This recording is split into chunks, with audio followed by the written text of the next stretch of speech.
Hello अस्सलाम वालेकुम। उम्मीद है आप सब खैरियत से होंगे, रोज़े अच्छे गुजर रहे होंगे। और जनाब मैं सोच ही रहा था कल वीडियो इसलिए बनाई भी नहीं कि कोई टॉपिक समझ नहीं आ रहा, तो कुछ एक आध दिन वेट करते हैं। और हेयर कम्स द टॉपिक। और पाकिस्तान क्रिकेट कुछ ऐसी है, और नजम सेठी साहब ने वहीद खान साहब को इंटरव्यू दिया, a very detail good interview जिसमें बहुत सारी बातें हुई। और मैं उस पर अब तबसरा करना चाहूँगा और चाहूँगा कि आप लोगों को समझ में आ जाए कि बेसिकली नजम सेठी या पीसीबी का बहुत सारे मामला पे क्या स्टैंड है। एशिया कप पर, वर्ल्ड कप पे जाएंगे नहीं जाएंगे, एशिया कप यहाँ होगा न्यूट्रल पे होगा, बाबर आजम की कप्तानी के मुतालिक, इसी तरह पीएसएल के मुतालिक, इसी तरह आप बात कर सकते हैं मिकी आर्थर के मुतालिक, इसी तरह बात करते हैं रमीज राजा को उन्होंने ऑफर कर दी। इसी तरह अगर आप देखें तो I think plenty of topic cover. लेकिन जैसा कि मेरे बहुत सारे 55% अगर पाकिस्तान से व्यूअरशिप आती है तो 25% इंडिया से भी आती है। तो मैं पहले इसीलिए एशिया कप और वर्ल्ड कप पे बात कर लेता हूँ। देखिए, नजर सेठी मेड इट वेरी क्लियर कि हम हाइब्रिड मॉडल पे ही बात कर रहे हैं, इंसिस्ट कर रहे हैं। और एक बड़े जो एसीसी मेंबर है पाकिस्तान के अलावा भी, उसने भी ये कहा है कि पाकिस्तान के बगैर एशिया कप नहीं हो सकता, तो हाइब्रिड मॉडल पे ही जाना चाहिए। और उन्होंने वही बात कर दी कि जो इसकी एक बैकअप प्लान हैं, यानी कि क्या टू ब्रॉडकास्टिंग टीम होगी या कॉस्टिंग क्या होगी, सारी चीजें काम। But Najam Sethi made it very clear कि एसीसी से हमारी इसी मौजू पे बात चल रही है कि अब एशिया कप हाइब्रिड मॉडल पे ही होगा। But he made it very clear कि आईसीसी या पीसीबी का गवर्नमेंट से या आईसीसी से इस वाले से अभी तक कोई इतना बड़ा राब्ता नहीं है। और हम मतलब एक तरह से मुझे लगा कि नजम सेठी मेड इट वेरी क्लियर कि हम एसीसी को और एशियन क्रिकेट काउंसिल के मामले को अलग और फिर आईसीसी के मामले को फिलहाल अलग रख रहे हैं। और इसीलिए उन्होंने ये भी बता दिया कि गवर्नमेंट से अभी तक कोई इस पर खास बात हुई नहीं है, सिवाय इसके कि क्या होना है। लेकिन मुझे लगता है कि Najam Sethi, I know him for his last year, I have a very good relationship with Najam Sethi sahab के। वो जो पीएसएल की सारी चीजें थी and we were super excited, और he actually did a good job at that chairman. But अभी जो उनकी बातें, मुझे लगता है कि I think he, because he is negotiating, I think he played very smartly in the interview, कि उन्होंने एसीसी के मामला पे ही फोकस रखा और वर्ल्ड कप पे कोई बहुत बड़ी स्टेटमेंट नहीं दी। लेकिन एसीसी के लिए आई थिंक जो बातें हो रही थी कि शायद एसीसी न्यूट्रल वेन्यू भी हो सकता है, मुझे लगता है कि फिलहाल क्या मतलब नजम सेठी या पीसीबी इस बारे में कोई चीज़ जो है मानने को तैयार नहीं है या मुझे लगा कि स्ट्रेट फॉरवर्ड दो ही चीज़ें मुझे दिखाई दे रही हैं इस तरह इस इंटरव्यू के बाद, कि या तो हाइब्रिड मॉडल के तहत भारत न्यूट्रल पे खेलेगा, पाकिस्तान पाकिस्तान में खेलेगा, या फिर ऐसा हो सकता है कि फिर ये एशिया कप हो ही ना, जो मुझे लगता है, जो मुझे नजम सिटी की इंटरव्यू से फील आई है। ये बहरहाल जो वर्ल्ड कप वाली बात है, आई थिंक सीधी बात है कि जो चीज़ समझ में आ रही, जो मैंने पहले भी काफ़ी मरतबा ये बात की है कि आपको याद होगा इस सारे मामले से पहले, आईपीएल वाले मामले से पहले मेरी एक ही राय थी कि एसीसी पे ही पाकिस्तान इंडिया का बस चलेगा, आईसीसी पे नहीं चलेगा। और चैंपियंस ट्रॉफी 2025 वाला जो एक सवाल है, वो इंशाल्लाह मुझे मौका मिला तो मैं उनसे ज़रूर पूछूंगा आने वाले इंटरव्यू में कि उसके बारे में क्या सोचते हैं। That is the most connecting thing कि क्या चीज़ हम कर सकते हैं। बट टू बी ऑनेस्ट कि मुझे तो सिंपल एक चीज़ समझ में आ गई है कि Pakistan will definitely play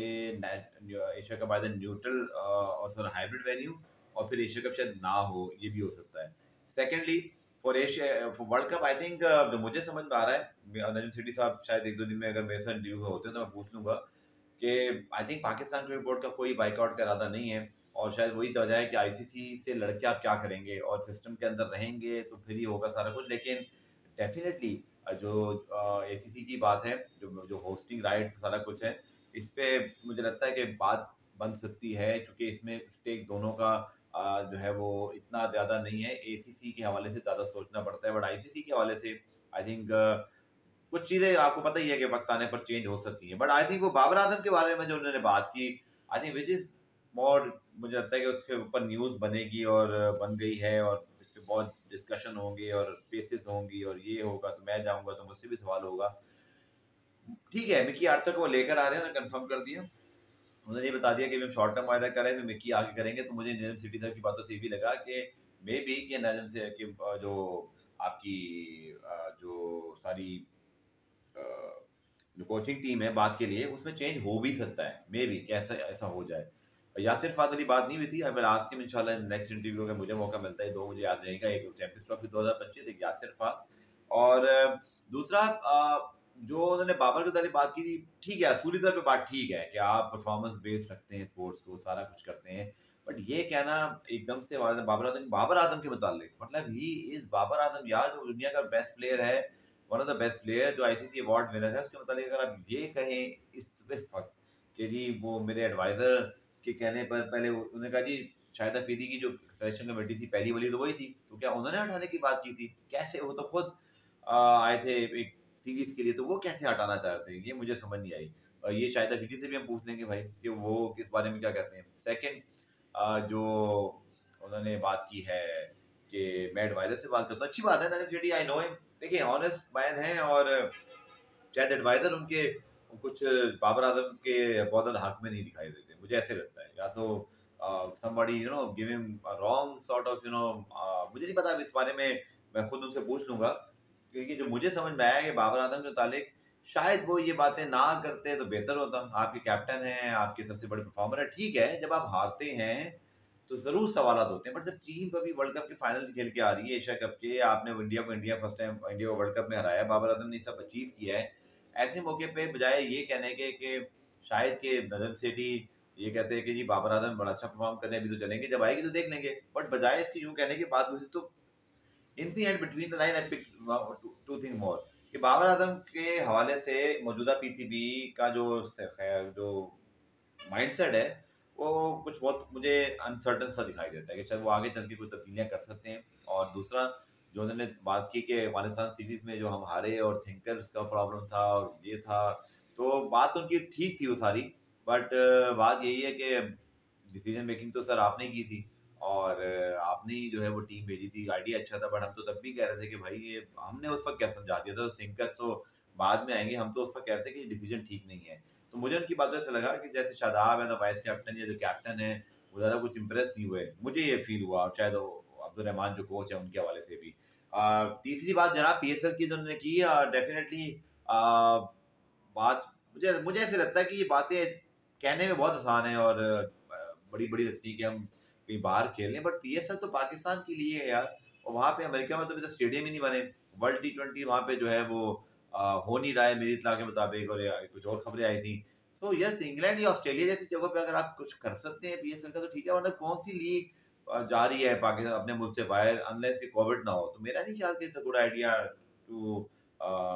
make shift, मतलब पीएसएल ब्रांड ले जाने में कोई इशू नहीं है, but I am saying, but PSL के मैचेस पाकिस्तान में और वहाँ पे होंगे, कॉस्ट और ये वो पता नहीं, मैं इतना भाई मायरे मुआशियात नहीं हूँ, पर मुझे लगता है कि ये बहुत मुश्किल काम है। दूसरा जी, दो टीमें उन्होंने बता दिया कि वो ऐड करना चाहते हैं और इस हवाले से बातचीत हो रही है, और दूसरा ये है कि नवीद राजा साहब को जी उन्होंने ऑफर कर दिया कि नवीद राजा वापस आएँ, नवीद राजा को इंटरव्यू में खुली ऑफर है आखिर में उन्होंने दिया है कि जी वापस आएँ एडवाइजरी पैनल पे या कुछ भी, क्योंकि इन दी एंड मुझे पता है कि आपको याद होगा कि जब रमीज राजा यूनिवर्सिटी साहब ने पीएसएल शुरू की थी, तो रमीज राजा और वसीम अकरम उस वक्त जो है वो लीग के, मुझे याद है, मेंटोर्स या एम्बेसडर्स थे या एडवाइजर्स थे, नजम सेठी साहब ने काफ़ी बातें मानी, और फिर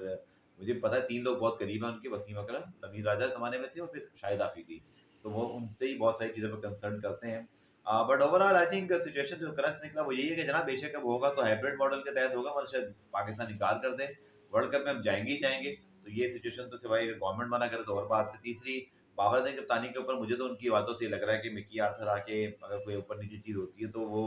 शायद पहले ही माइंड बना चुके हैं कि जी हमें स्प्लिट कैप्टनसी करनी है, ये मुझे लग रहा है। वाइस कैप्टनसी के ऊपर ही मेरी यही बात होगी कि शायद वो शाहीन शाह अफरीदी के ज़्यादा मूड में मुझे दिखाई दे रहे हैं, और चलते चलते ये भी मुझे लग रहा है कि जो रमीज अदली बात है, तो वही वांट कि रमीज आके पीसीबी को कमेंट्री पैनल में ज्वाइन करें और सब कुछ, ताकि एक जो सेक्शन ऑफ बहुत स्ट्रांग है, हालांकि बात उनकी वही भाई ने बड़ी सही बात की कि आकिब जावेद भी बड़ा क्रिटिसाइज करते हैं, बट रमीज की तरह आपने उनको डिस्कस नहीं किया, आवाज रमेश के उनको पता नहीं था कि आकिब जावेद हालांकि रोज कुछ ना कुछ कहते हैं। बट देखें, एक बात मैं जरूर कहूंगा कि आप पेंशन जरूर दें, वो क्रिकेटर्स का हक है, बट ये कहना कि क्रिकेटर कोई राय नहीं दे सकता, तो ये तो मुश्किल हो जाएगा मेरे ख्याल में, क्योंकि इन दी एंड क्रिटिक्स की बात भी बड़ी इंपॉर्टेंट होती है और आप इसका फायदा ही होता है, तो ऐसा नहीं कि आप सबको पैसे दे रहे हैं, बट अगर कोई तनकीद करेगा तो आपने बिल्कुल इसको खुडे लाइन लगा देना, तो ये तो शायद मुनासिब नहीं होगा मेरे ख्याल में। बट ये ज़रूर है कि रमीज राजा साहब के मुतालिक मुझे लगा कि वो आना चाहते हैं, रमीज की क्या राय है, और दूसरा शायद अफरीदी बाबर आजम को हटाना चाहते थे, और ये बहुत सारी बातें मुझे कुछ समझ नहीं आई, क्योंकि शायद तो खुद एक सीडीसी ले आए थे, तो वो कैसे हटाना चाह रहे थे, और फिर बाद में अगर वो हटाना चाहते तो एकदम से नई सेक्शन कमेटी ने आके कैसे कह दिया कि वो हटाना नहीं चाह रहे। तो खिचड़ी कहीं ना कहीं कंफ्यूजन वाली है। बट आई होप कि आपको